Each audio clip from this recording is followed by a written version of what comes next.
Hello students, good morning. Welcome back to a new video of Sunanda's tutorial. In this video, we will discuss some other usefulness of microorganisms. It is the part 2 video of your chapter Microbes in Human Welfare. So, in my previous video, I have discussed about some usefulness of microbes, and in this video, we will discuss the rest of the part of that chapter.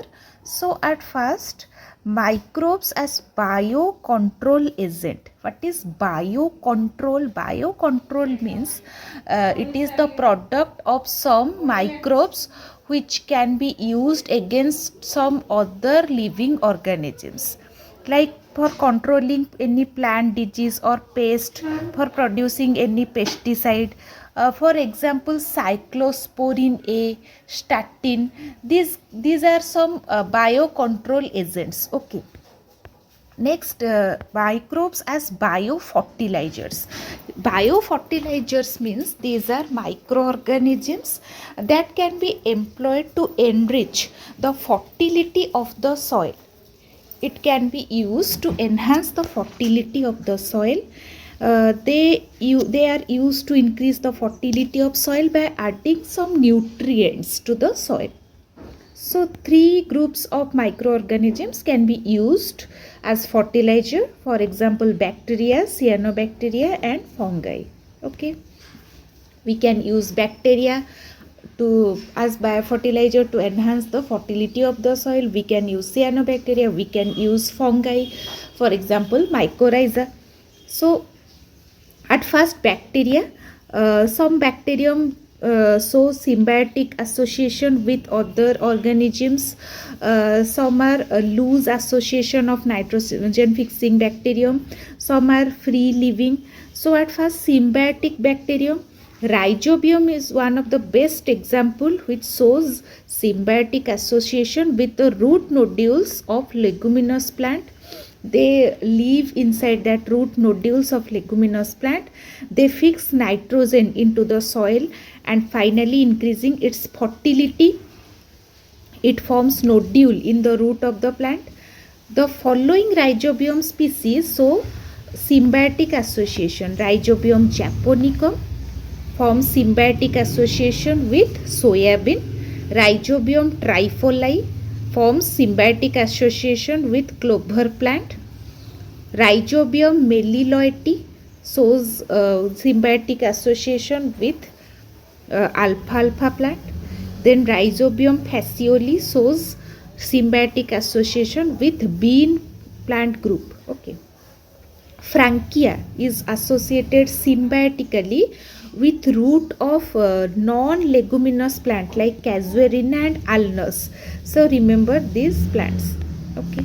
Next, some shows loose association. Okay, like certain bacterium live around the root, that means in the rhizosphere of higher plant, but do not develop any relationship with the plant.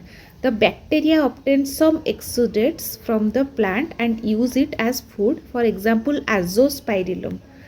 Then some are free living bacterium, for example they live freely in the soil and fix nitrogen, for example azotobacter, bacillus polymixa, Weiserichia. They are free living bacterium but able to fix the atmospheric nitrogen. Okay. Next, some cyanobacteria can be used as a biofertilizer. Some are symbiotic nitrogen fixing cyanobacteria, some are free living nitrogen fixing bacteria. Symbiotic nitrogen fixing cyanobacteria are Annabena. Annabena azolla association is an association of leaves of fern Azolla pinnata with cyanobacteria Annabena. So Annabena live with symbiotic association with Azolla. Azolla is a pteridophyte, and this Annabena, which is a cyanobacteria, live symbiotically by forming symbiotic association with this Azolla plant. So Annabena live inside the leaf of the Azolla pinnata plant. Next, Annabella and other blue-green algae or cyanobacteria also live in the coralloid root of cycas. Cycas is a gymnosperm. Azolla and nostoc are added to the rice field to increase the rice yield. Okay. Next, some free-living nitrogen-fixing cyanobacteria which live freely in the soil and fix nitrogen. They add organic matter and also nitrogen to the soil. For example, Ollocera fortilissima is a nitrogen fixture in the rice field. They are found abundantly in the rice field. Next, some fungi form mycorrhizal association with higher plant. So fungi form symbiotic association with roots of higher plant which are called as mycorrhiza. For example, glomus. They are of two types. One is ectomycorrhiza and endomycorrhiza. What is ectomycorrhiza? The fungus form mantle or a cover on the surface of the root. From the mantle, the fungal hyphae penetrate into the cortex of the root and also into the soil. It increases the area of absorption of water and mineral from the soil. Then it solubilizes some insoluble organic matter that can be absorbed by the plant.